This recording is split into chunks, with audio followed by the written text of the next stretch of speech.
Hi guys, welcome back to Split the Tea podcast, episode 32 with Kiki and Haylin.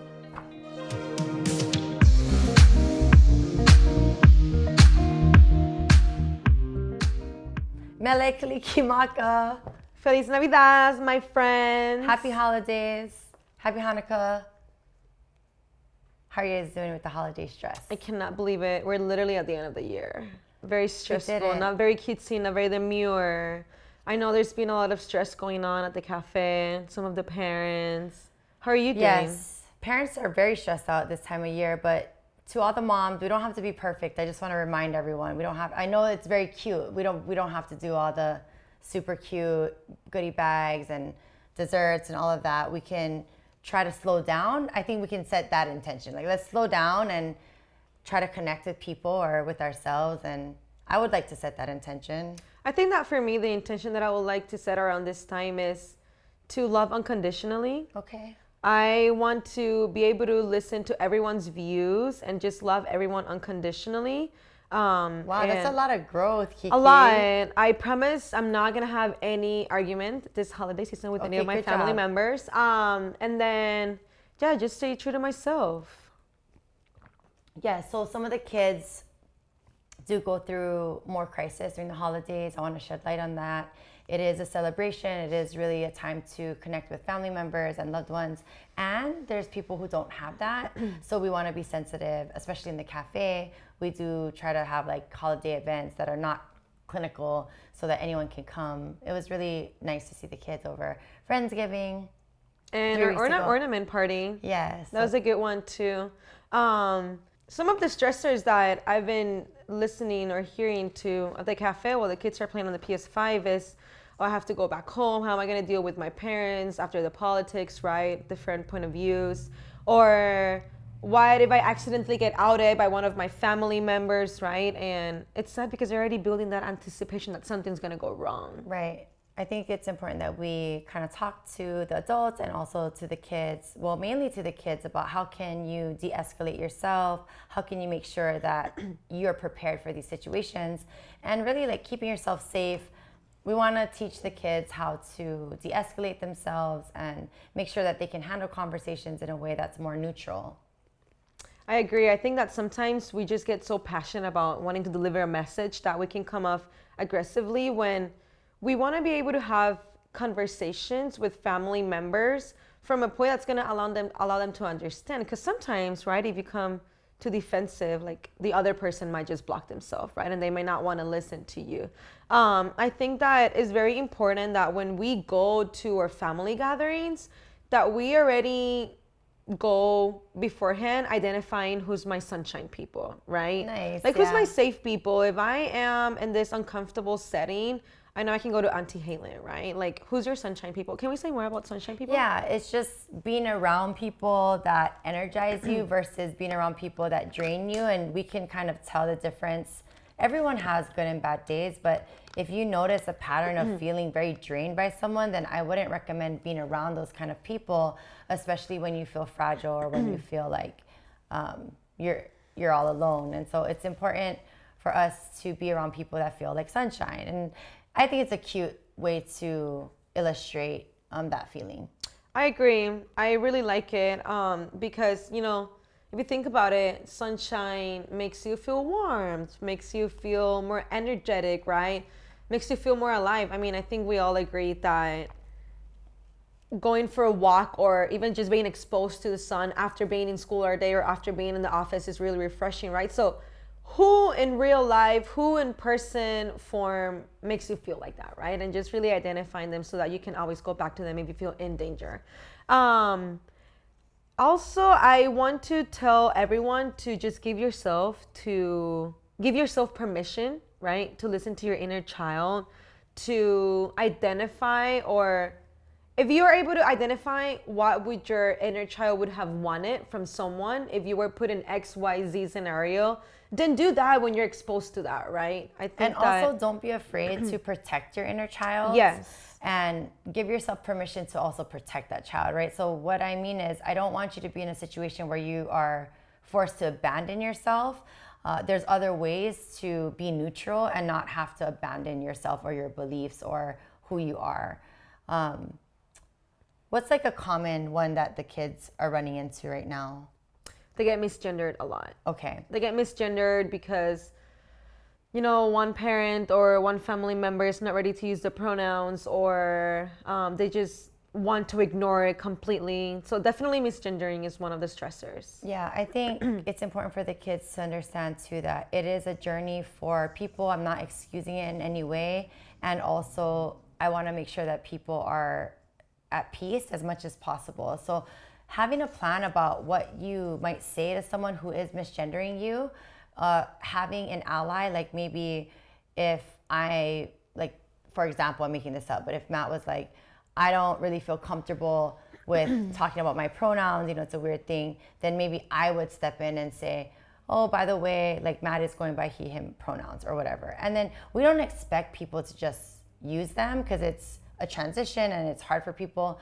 But also with practice, it becomes easy. So I think when we choose to use someone's pronouns, it just shows them that we love them and we support them, even if we're going to make a mistake. Actually, we're guaranteed going to make a mistake, but it's just important to move on and try to correct yourself. But don't overly like apologize and make it like a huge thing, because they really do understand, and they also are, a lot of them are okay with getting misgendered in certain places because it's a safer option. And so I always encourage safety as the number one priority.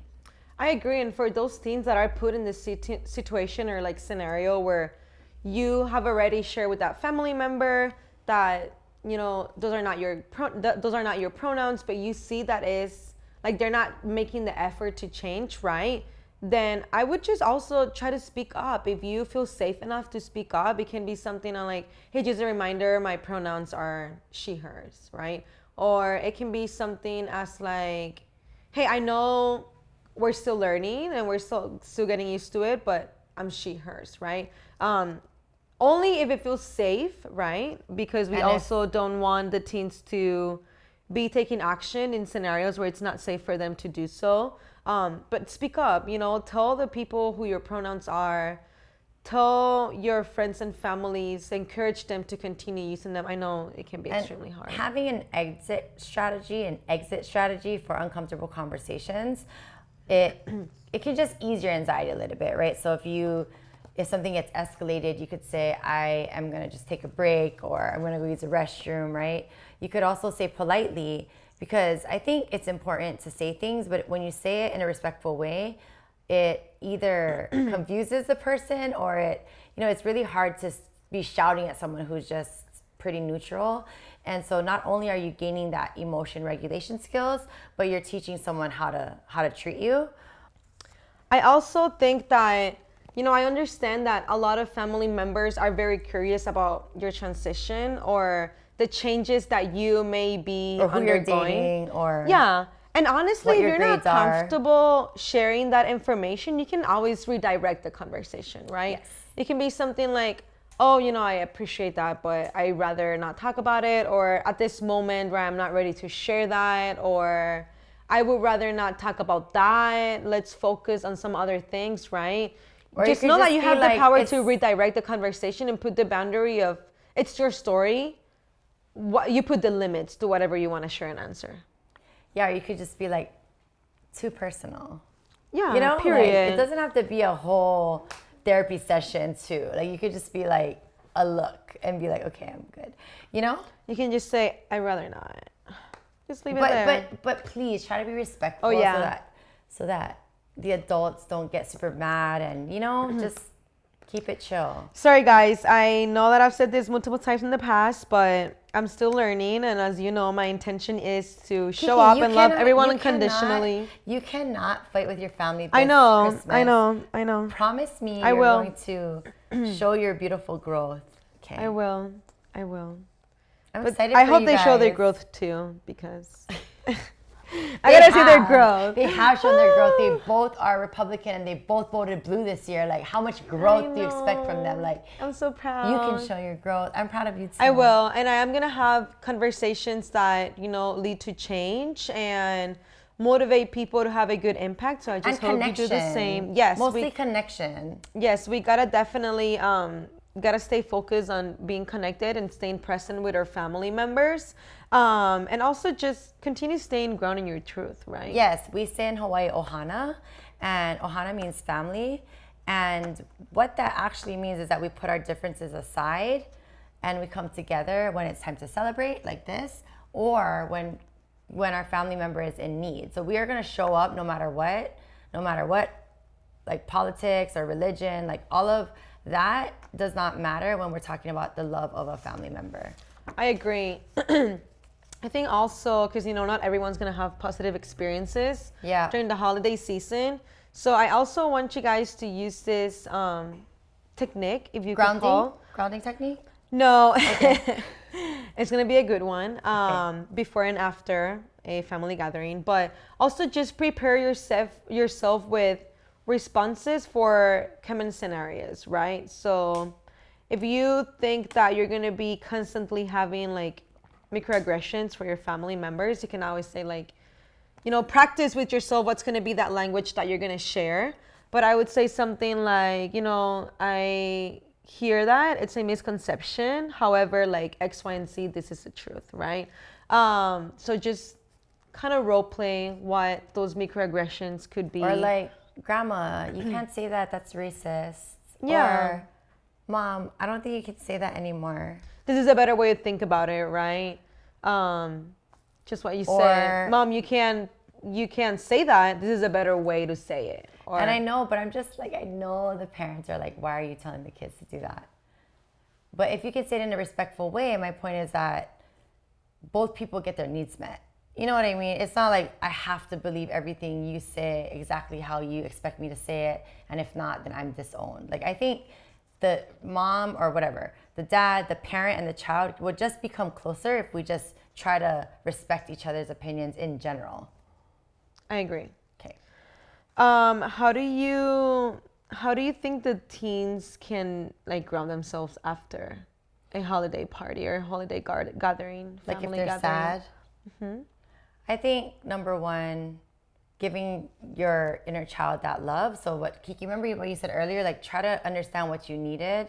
And if that kid needed a break and didn't want to stay at the dinner table and you allowed that to happen and you went to your room or you excused yourself, then just give yourself grace for that.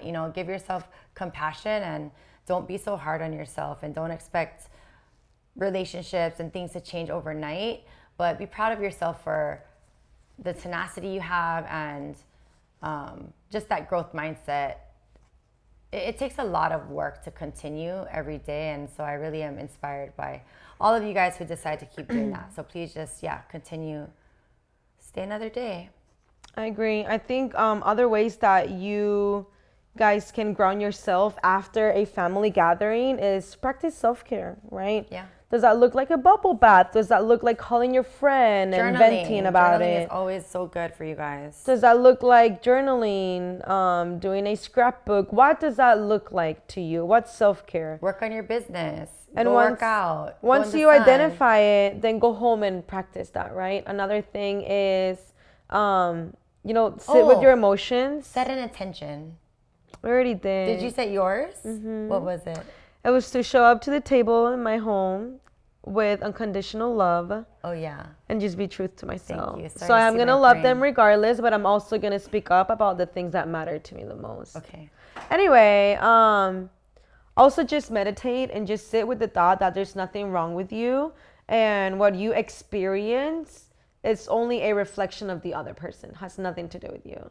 So if my grandpa gets mad because I'm a trans female, well, bestie, that's on you.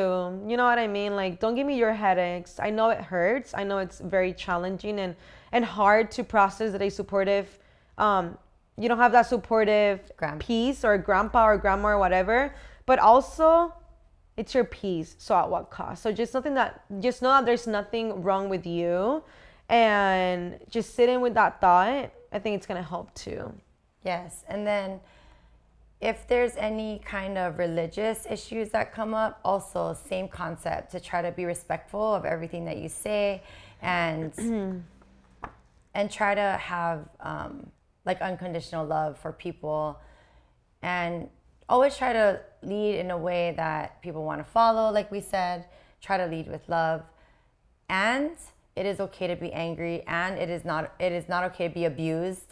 So just understand that there's nuance to this, and you are the person that needs to define what your non-negotiables are. So we hope that you can get some clarity, set some intentions today, and what else?